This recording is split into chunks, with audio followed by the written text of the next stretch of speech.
ಯಾರು ಒಬ್ಬ ಇಂಜಿನಿಯರ್ನ ಸೃಷ್ಟಿ ಮಾಡಿದವ್ರು, ಡಾಕ್ಟರ್ನ ಸೃಷ್ಟಿ ಮಾಡಿದವ್ರು ನೀವು, ಒಬ್ಬ ಸೈನಿಕನನ್ನ ಸೃಷ್ಟಿ ಮಾಡಿದವ್ರು, ಕೊನೆಗೆ ಯಾಕೆ ಒಬ್ಬ ರಾಜಕಾರಣಿನ ನನ್ನನ್ನು ಸೃಷ್ಟಿ ಮಾಡಿದವರು ನಿಮ್ಮ ಮೊದಲನೇ ಗುರು ಯಾರು ಅಂತ ಹೇಳಿದ್ರೆ ತಾಯಿನೇ ಮೊದಲ ಗುರು. ಕೂಡ ತಿದ್ದಿ ತೀಡುವಂಥದ್ದು ನಮ್ಮ ತಾಯಿ ಕೂಡ ನಾನು ಒಳ್ಳೆ ಗುರುಗಳೇ ಅನ್ಕೋತೀನಿ. ಅಕ್ಷರಾಭ್ಯಾಸ ಮಾಡಿಸಿ ಪ್ರಪಂಚ ಜ್ಞಾನವನ್ನ ನೀಡಿದಂತ ನಮ್ಮ ಗುರುಗಳಿಗೆ ಗೋಪಿಕುಂಟೆ ಈರಣ್ಣ ಮೇಷ್ಟ್ರು ಸ್ಮಾರಕ ಶಿಕ್ಷಣ ಸಂಸ್ಥೆ 19ನೇ ವಯಸ್ಸಿಗೆನೆ ಶಿಕ್ಷಕರಾಗಿ ಸೇರ್ಕೊಂಡ್ರು. ಕೆಲವರು 30 ವರ್ಷ, ಕೆಲವರು 35 ವರ್ಷ. ಶಿಕ್ಷಕರ ಶಕ್ತಿ ಏನು ಅಂತ ಹೇಳಿದ್ರೆ, ನಮ್ಮ ಪ್ರೆಸಿಡೆನ್ಸಿ ಕಾಲೇಜಿನಲ್ಲಿ ಪಾಠ ಮಾಡುವಂತ ಶಿಕ್ಷಕರು ಶ್ರಮ ಹಾಕಿ ಕನಿಷ್ಠ ಅಂದ್ರೂ ಕೂಡ ಇಲ್ಲಿವರೆಗೆ ಒಂದು 700 ಜನ ಡಾಕ್ಟರ್ನ ಈ ಸಮಾಜಕ್ಕೆ ಕೊಡುಗೆ ಹಾಕೊಟ್ಟಿದ್ದಾರೆ.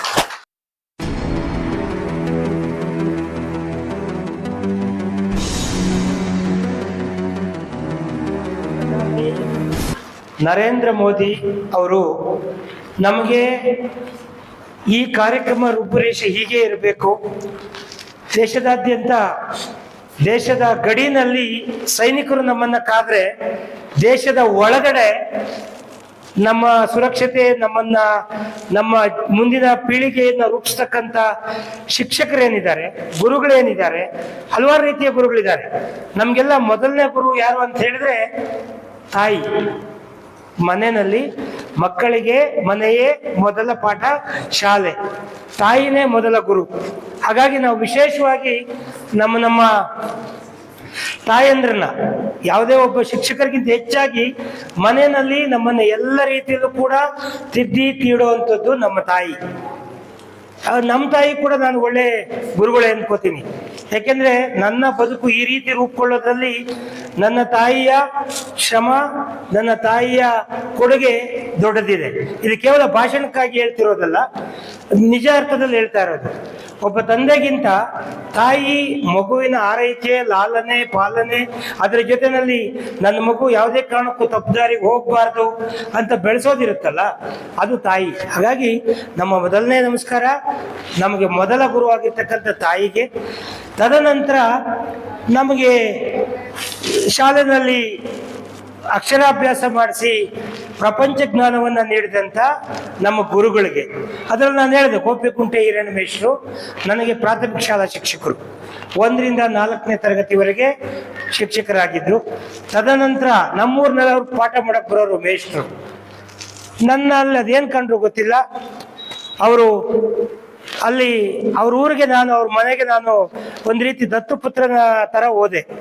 ಅವ್ರ ಮನೇಲಿ ಇಟ್ಕೊಂಡು 6 ವರ್ಷಗಳ ಕಾಲ, 5, 6, 7, 8, 9, 10ನೇ ತರಗತಿವರೆಗೆ ಅವರ ಮಗನ ರೀತಿ ನೋಡಿಕೊಂಡು ನನಗೆ ವಿದ್ಯಾಭ್ಯಾಸ ಮಾರ್ಗದರ್ಶನ ಕೊಟ್ಟರು. ಹಾಗಾಗಿ ಇವತ್ತು ಶಿರಾದಲ್ಲಿ ಏನು ಪ್ರೆಸಿಡೆನ್ಸಿ ಅಂತ ಇದೆ, ಅದು ಸ್ಕೂಲ್ ಹೆಸರು, ಆದರೆ ಆ ವಿದ್ಯಾಸಂಸ್ಥೆ ಹೆಸರು ನಿಮಗೆಲ್ಲ ಗೊತ್ತಿದೆ, ಜಮ್ಸ್ ಎಜುಕೇಶನ್ ಟ್ರಸ್ಟ್ ಅಂತ. ಗೋಪಿಕುಂಟೆ ಈರಣ್ಣ ಮೇಷ್ಟ್ರು ಸ್ಮಾರಕ ಶಿಕ್ಷಣ ಸಂಸ್ಥೆ. ಹಾಗಾಗಿ ಆ ಗುರುಗಳ ಹೆಸರಲ್ಲಿ ಆ ಸಂಸ್ಥೆ ಪ್ರಾರಂಭ ಆಯಿತು. ಇದು ಸಂಸ್ಥೆ ವಿಚಾರ ಅಲ್ಲ, ನಿಮ್ಮಗಳ ವಿಚಾರಕ್ಕೆ ಬರೋದಾದ್ರೆ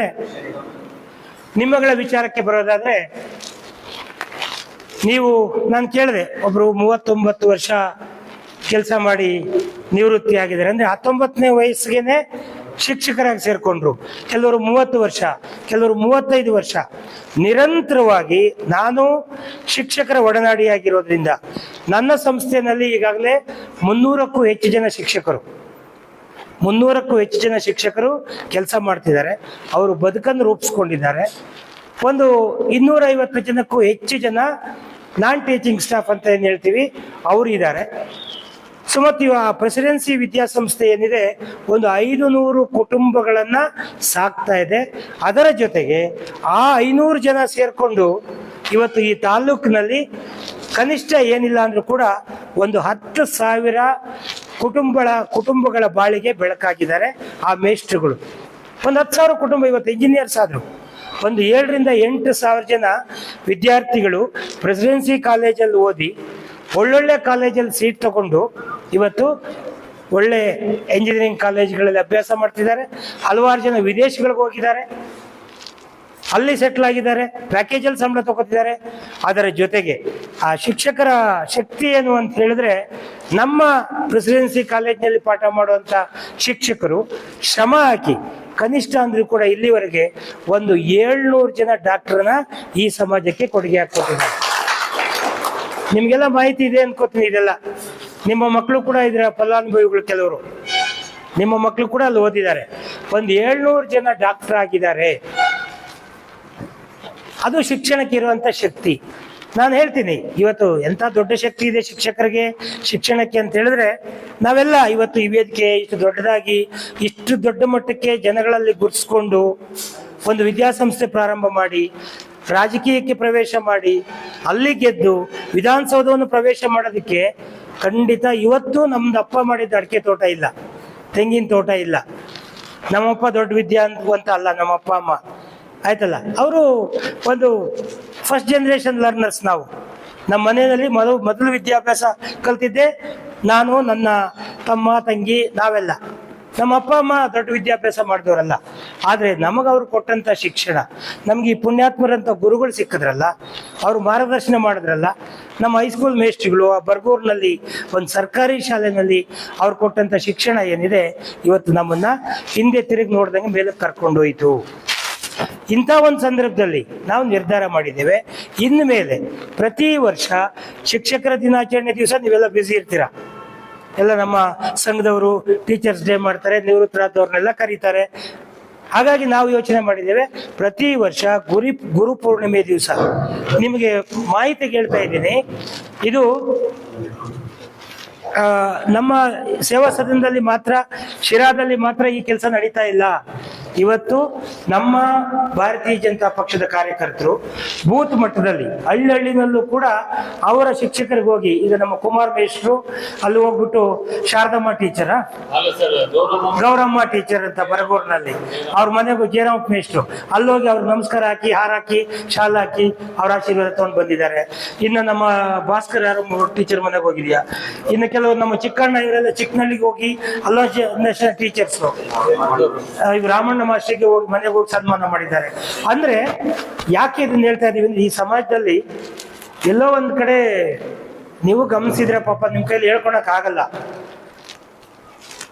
ಯಾರು ಒಬ್ಬ ಇಂಜಿನಿಯರ್ನ ಸೃಷ್ಟಿ ಮಾಡಿದವ್ರು ನೀವು, ಒಬ್ಬ ಡಾಕ್ಟರ್ನ ಸೃಷ್ಟಿ ಮಾಡಿದವ್ರು ನೀವು, ಒಬ್ಬ ಸೈನಿಕನನ್ನ ಸೃಷ್ಟಿ ಮಾಡಿದವ್ರು ನೀವು, ಕೊನೆಗೆ ಯಾಕೆ ಒಬ್ಬ ರಾಜಕಾರಣಿನ ನನ್ನನ್ನು ಸೃಷ್ಟಿ ಮಾಡಿದವರು ನಿಮ್ಮಂತ ಗುರುಗಳೇ. ಅದರ ಜೊತೆಯಲ್ಲಿ ಇವತ್ತಿನ ಮುಖ್ಯಮಂತ್ರಿ ಸಿದ್ದರಾಮಯ್ಯನವರು ಇರ್ಬೋದು, ಪ್ರಧಾನಿ ನರೇಂದ್ರ ಮೋದಿ ಅವರು ಇರ್ಬೋದು, ಇವರೆಲ್ಲರಿಗೂ ಮೂಲ, ಅವರ ಆ ಸ್ಥಾನಕ್ಕೆ ಹೋಗೋದಕ್ಕೆ ಯಾರಾದ್ರೂ ಕಾರಣಕರ್ತರಾಗಿದ್ದಾರೆ ಅಂದ್ರೆ ಅವರು ಶಿಕ್ಷಕರು. ಹಿಂದೆ ಶಿಕ್ಷಕರ ಗೌರವ ಕೊಡ್ತಾ ಇದ್ರು.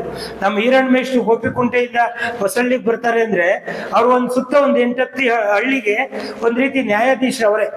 ಅಣ್ಣ ತಮ್ಮಗಳ ಜಗಳ ಆಡ್ಕೊಂಡ್ರು ತೀರ್ಮಾನ ಮಾಡ್ತಿದ್ದವ್ರೆ, ವಿಭಾಗ ಪತ್ರ ಮಾಡ್ತಿದ್ದವರು ಅವರೇ.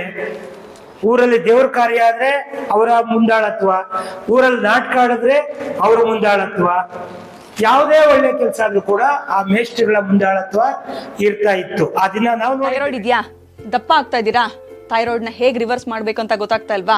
ಥೈರಾಯ್ಡ್ ಮೆಡಿಸಿನ್ಸ್ ತಗೊಂಡ್ ಅದ್ರ ಸೈಡ್ ಎಫೆಕ್ಟ್ಸ್ ಇಂದ ಇನ್ನಷ್ಟು ದಪ್ಪ ಆಗ್ತಾ ಇದ್ದೀರಾ? ಹಾಗಿದ್ರೆ ಇದಕ್ಕೆ solution Genie Slim. Thyroid medicines ತಗೊಳ್ಳೋದ್ರಿಂದ ಥೈರಾಯ್ಡ್ ಹಾರ್ಮೋನ್ಸ್ ನ ಬ್ಯಾಲೆನ್ಸ್ ಮಾಡಬಹುದು, ಆದ್ರೆ ಥೈರಾಯ್ಡ್ ಅನ್ನ ರಿವರ್ಸ್ ಮಾಡೋದಕ್ಕಾಗೋದಿಲ್ಲ. ದಪ್ಪ ಆಗ್ತಿರೋದನ್ನ ಸಣ್ಣ ಆಗೋದಕ್ಕೂ ಸಹಿತ ನಮ್ ಜೀನಿ ಸ್ಲಿಮ್ ಹೆಲ್ಪ್ ಆಗುತ್ತೆ.